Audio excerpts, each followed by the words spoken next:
Wote tunafahamu jengo la makao makuu ya Young Africans, moja kati ya binadamu ambao wametajwa kuwa sehemu ya uanzishwaji wa ile jengo ni Mzee Karume ambaye aliasisi mapinduzi ya Zanzibar. Young Africans hii leo wanashuka dimbani kwenye mashindano ya mapinduzi kwenda kuwakabili timu ya TRA United ambayo hii inatokea Tanzania bara. Mimi ni Usama Hamisi Usama, niko na Leopard John. Tunaenda kuangalia utakuwa ni mchezo wa aina gani ambao unazikutanisha Young Africans dhidi ya TRA United, timu ambayo ilimtoa Emmanuel Samuel Mwanengo na wamemchukua Dennis Nkane. Tutegemea leo Nkane atacheza dhidi ya Young Africans? Yeah, of course ni mipango ya mwalimu kwa sababu kama akiona pia kuna hiyo stahiki ya mchezaji kuweza kukipiga kwenye mchezo wa leo, anaweza akawa sehemu ya kikosi, lakini overall inakwenda kuwa ni plan ya mwalimu, au pengine ataamua kufanya rotations kwenye baadhi ya maeneo ili kupata chemistry kwenye timu.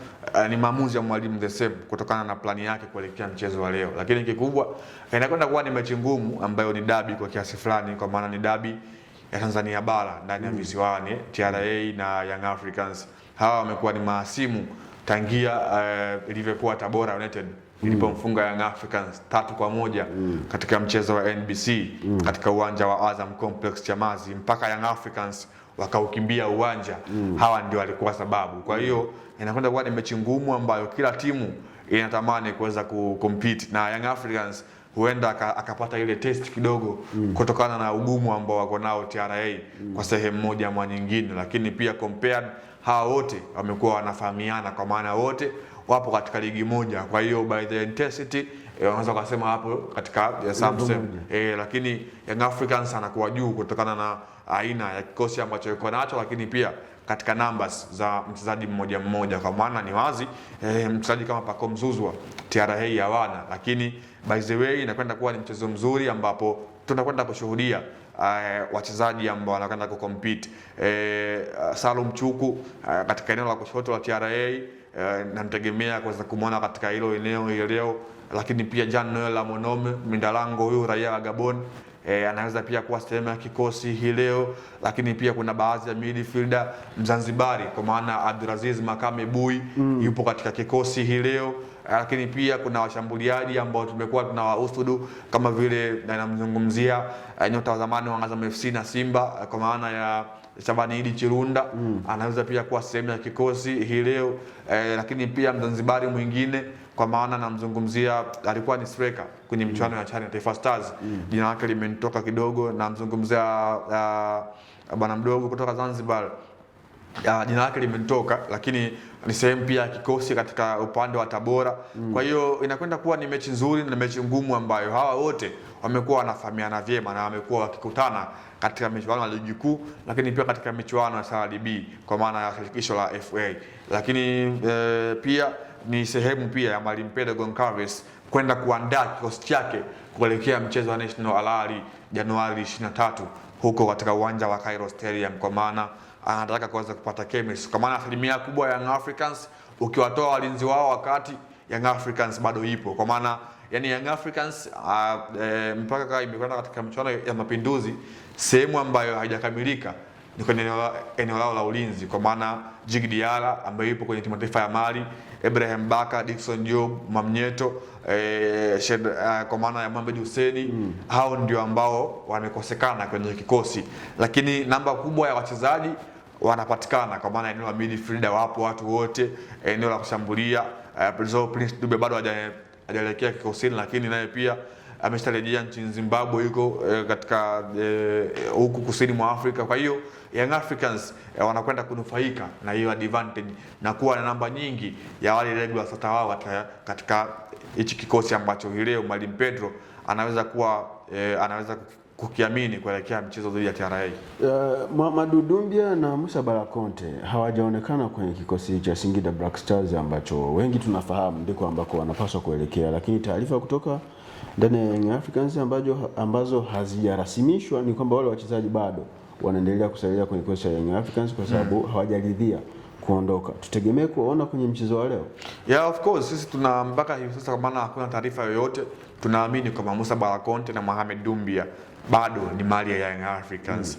Lakini ukija kuhesabu ile namba ya wachezaji wa kigeni ndio utakuta tunakuja kuona kwamba Young Africans italazimika kuweza kuwakata watu. Kwa maana kwenye hii michuano ya Mapinduzi nimeona mtu kama vile Yao Kwasa Toula amekuwa ni sehemu ya kikosi. Kwa hiyo kuna uwezekano pia mtu akaweza kukatwa, lakini pia kuweza kuongezwa mtu mwingine. So just imagine Young Africans mpaka hivi sasa wamekusha zidi wale wachezaji 12 wa kigeni, kwa maana wapo 13. So 15. Kwa maana yupo Djigui Diarra, yuko Shedrack Boka, lakini pia yupo Asinki kwa Bena. Walikuwepo 12. Si ndio? Wameongezeka wawili. Ameongezeka mmoja ambaye ni Maruf Chakei, kwa maana Damaru Kamara yeye ni Tanzania. Sio kuunga, ni Tanzania.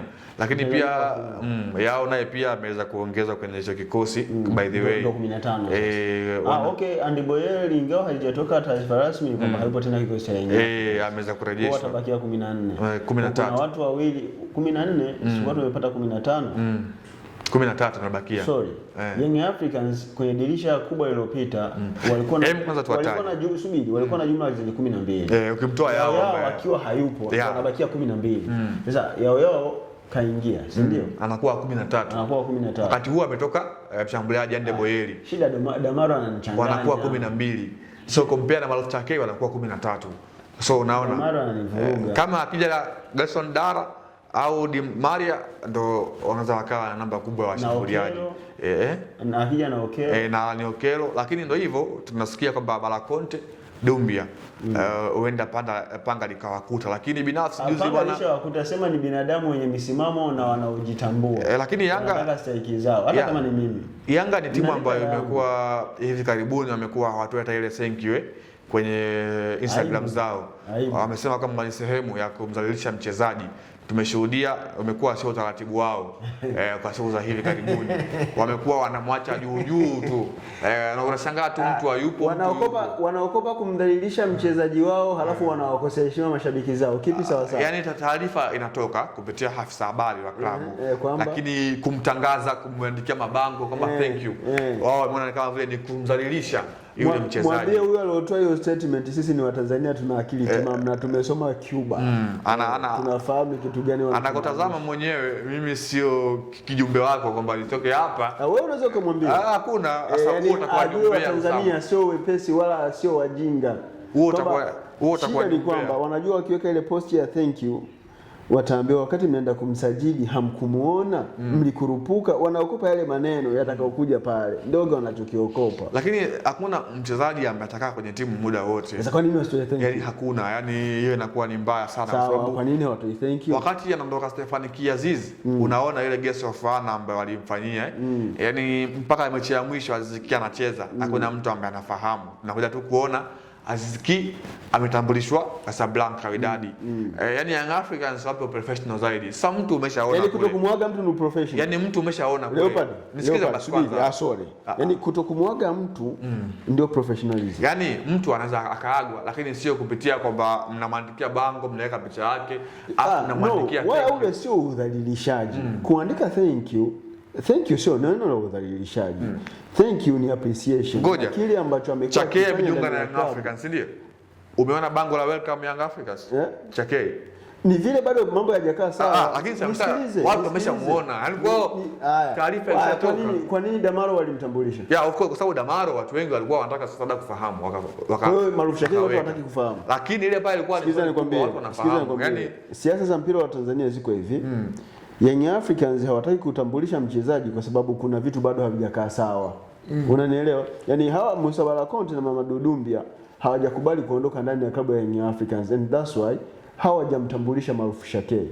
Kama kungekuwa kuna nafasi kwamba wakimtambulisha hakutakuwa na maswali, angetambulishwa. Kwa hiyo tumemwona hapa Chakei, lakini pia tutegemee kama Balakonte ya Kigoma atumwone na Young Africans. Ndio maana uzue bahati sawa. Haya mashindano ya Mapinduzi hayawabani. Yaani haya mashindano ya Mapinduzi Maruf Chakei anaweza kuwa leo anatumikia Young Africans, yakimalizika na rudi Singida Black Stars. kitakuja kwamba tulimwalika aje acheze kama vile ambavyo watu wamekuwa wakialika. Sasa hiyo itakuwa ni ligi au ndio cup? Ndio kweli, kwani sio wanaalikwa? Hiyo itakuwa ni kombe la cup. Subiri. Mapinduzi. Kuna wachezaji ambao walikuwa wanaalikwa. Mmoja kati ya wachezaji walioalikwa ni yule mchezaji Msudani aliyewahi kupitia Simba, mrefu Shibob amewahi kualikwa.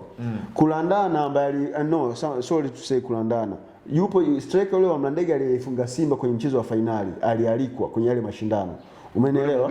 Yule Mganda. Na kuna mchezaji mwingine alitokea Ivory Coast, alialikwa na Simba kucheza kwenye haya mashindano na wala hawajasajiliwa.